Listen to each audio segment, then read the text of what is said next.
د یونیسف صحوي دفتر او د بلخ ولایت اطلاعات او فرهنګ ریاست لخوا په مزار شریف ښار کې 120 تنه ځوانانو ته یو 4 ورځنی علمي سیمینار پیل شو. د سیمینار د پیل په مراسمو کې د بلخ ولایت اطلاعات او فرهنګ رئیس په بیلابیلو برخو کې د ځوانانو په رول او ارزښت خبرې وکړې. هغه وویل ځوانان د ټولنې غښتلی ځواک دی چې په لږو امکاناتو ډیر کارونه ترسره کوي.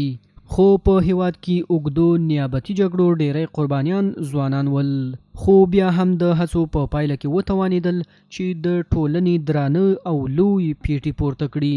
ریاست اطلاعات فرهنگ ولایت بلخ کوشش دارد که با شما همه زمینه و مساعد بکنند که شما چیز یاد بگیرید و آموزشتان بهتر خویه شود، تعلیمتان بهتر خویه شود و در این انشاءالله ما همینطور برنامه داریم.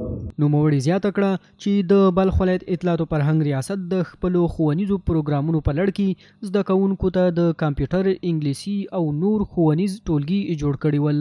د بلخ ولایت اطلاعات او فرهنګ رئیس د پوهې په برخه کې د ځوانانو هڅې وستایلې او دا سیمینار د ځوانانو علمي سطحې په لوړوالي کې مؤثر یاد کړل. همدارنګه د یونیسف صحوي دفتر د دې سیمینار موخه د ځوانانو ظرفیت لوړوالی وښود. هغه وویل چې په دې سیمینار کې به 120 تنه هلکان او نجونې برخه ولري. همدارنګه د دې سیمینار یو تن ګډونوال د بلخ ولایت اطلاعات او فرهنګ ریاست او یونیسف صحوي دفتر څخه مننه وکړه. هغه وویل چې په دې شرایطو کې دوی ته ښوونیزې اسانتیاوې برابرې کړي. د یادونې وړ ده چې په دې 4 ورځني سیمینار کې به مدیریت، د ملي او نړیوالو سازمانونو سره په عمومي ډیپلوماتیکو اړیکو بحث او خبرې وشي.